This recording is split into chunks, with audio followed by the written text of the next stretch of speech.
Happy Saturday, my book lovelies! How are we all doing today? My name is Mills, Read of Mills, and today's video I'm going to go through the first book I read from an author and then the favourite book I've read from an author. I'm going to try and pick a few different genres, a few different ones, and if you're enjoying this, make sure you hit that subscribe button, like and comment which authors you'd like to see my first versus my favourite from. Let's dive in. I feel like we have to start with H.D. Colton. So this is the author that kind of triggered me into being a dark romance reader. At this point, I had read a few books that were borderline dark romance, but hadn't really entered the world. And I read Haunting Adeline, the first in the Cat and Mouse duology, which was the first time I'd ever picked up this author. And whilst we know I love this book, there is one H.D. Colton book that has my heart even more, and that is Shallow River, and I'm going to tell you why. So if you have read the Cat and Mouse duology, please dive into this book. It is a standalone as well, which I love sometimes going into an author you know and love and getting one single book from them. It follows a girl called River who, oh my god, like she is literally abused in the worst way possible. I don't even want to spoil it for you, but when you find out one of the characters, like his relation to her, disgraceful, like so bad. And her mum's just like an addict, got loads of issues, let's just say, and River escapes from her mum.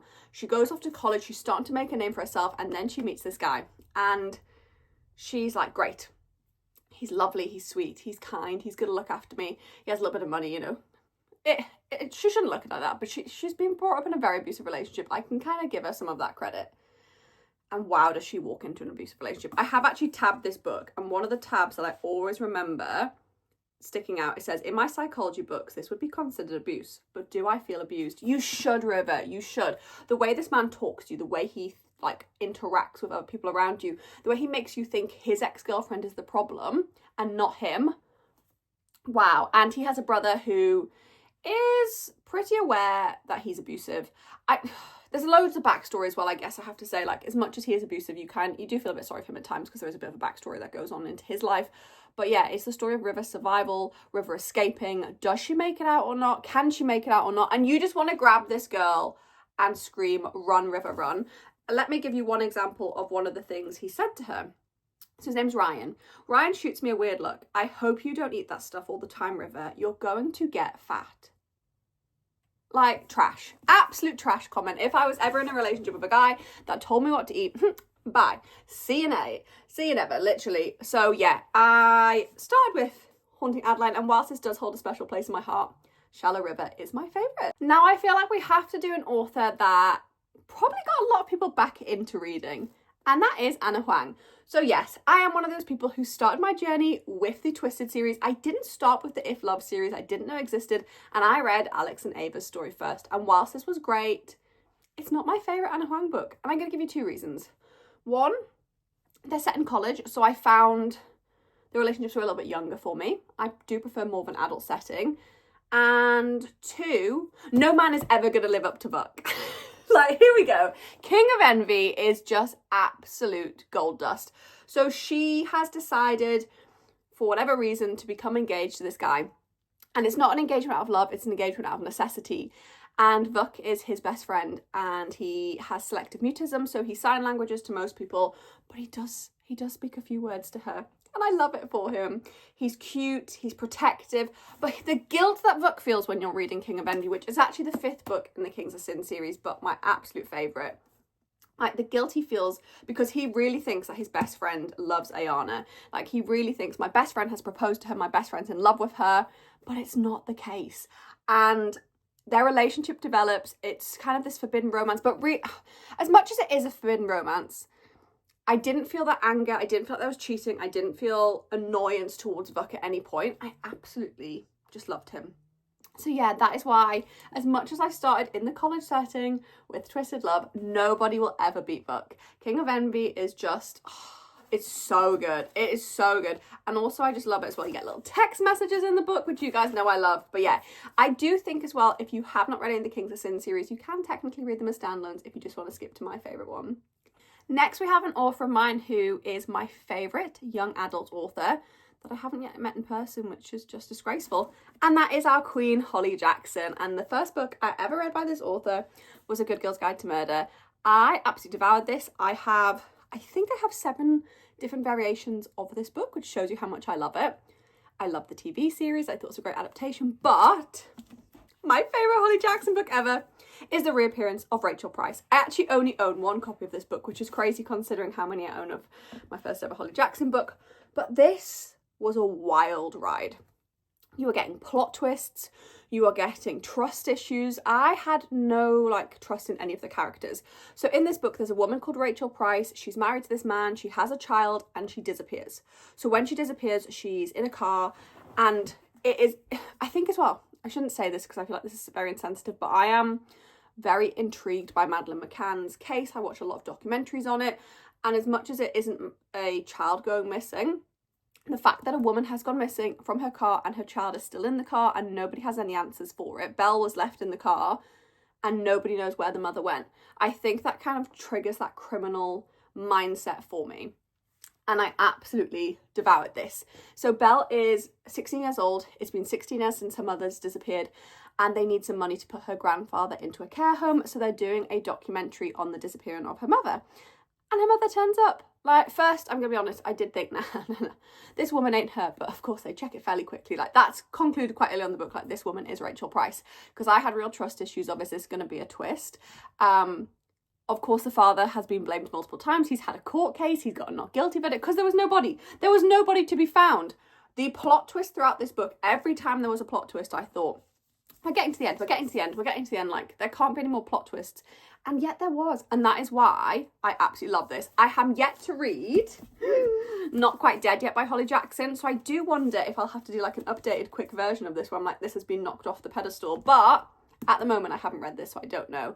But if you've not yet read a Holly Jackson book, please do. She's an absolute queen. Now we've got a little bit of a darker, I would kind of class her as a borderline dark romance author, and that is Emily McIntyre. But she does write small-time romance as well.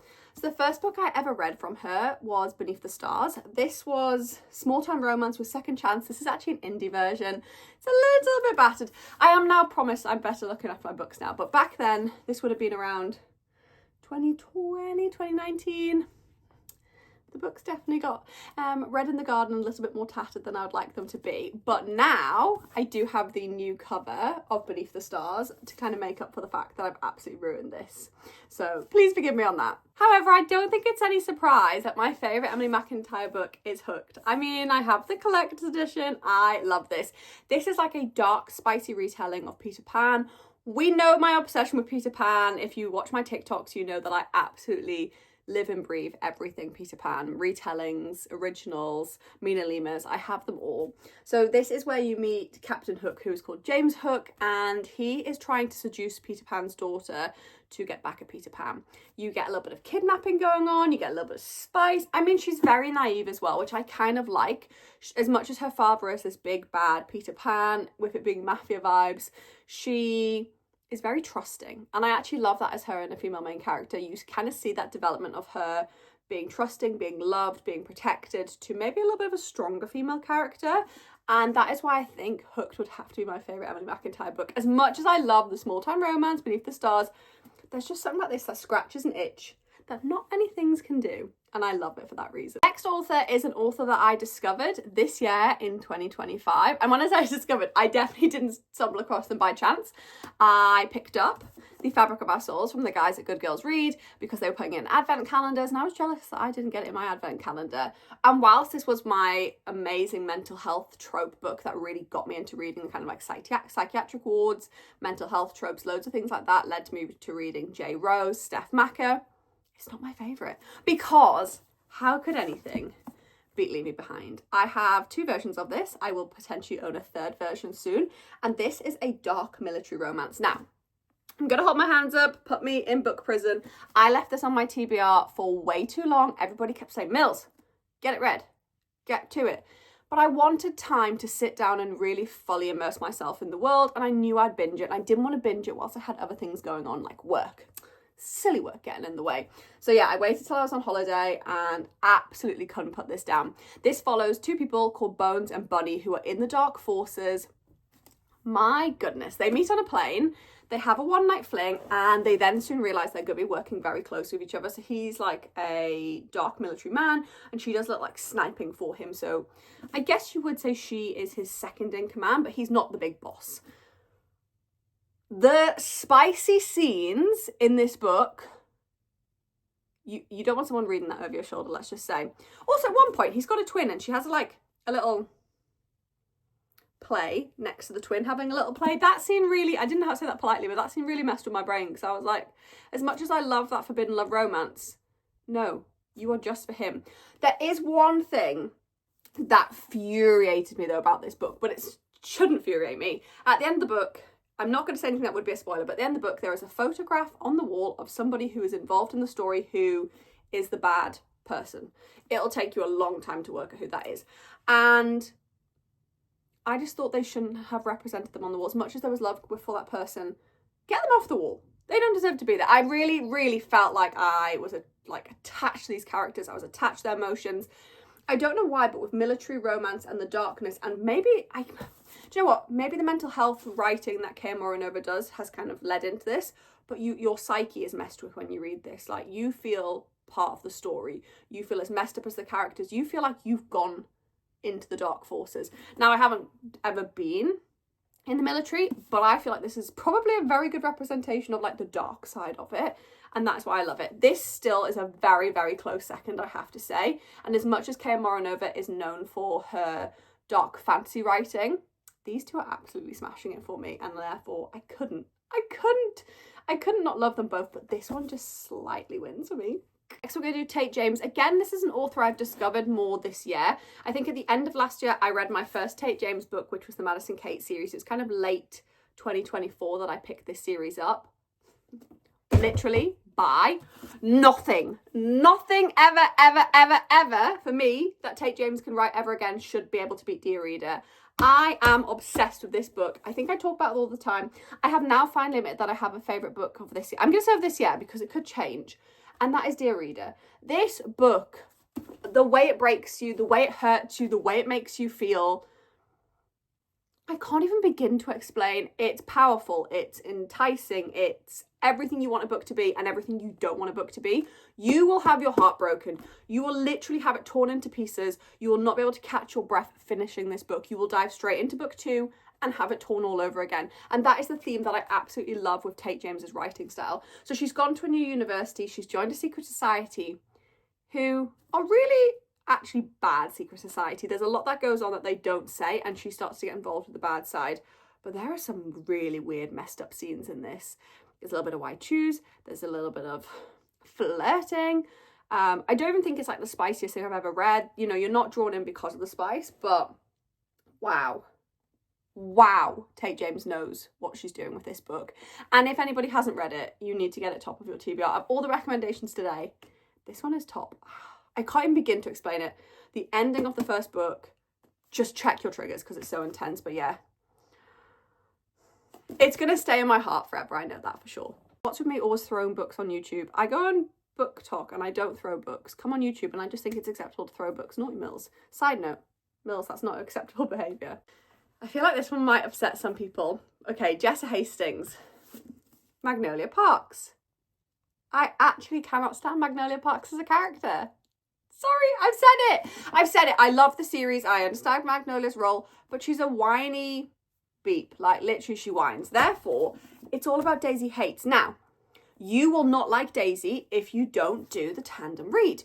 You're going to read the first book, which is Magnolia Parks, and you're going to think, oh, Magnolia's got this potential cheating trope with her boyfriend who has the most inappropriate name, like BJ Ballantyne. Who decided that was a good name? I do not know. However,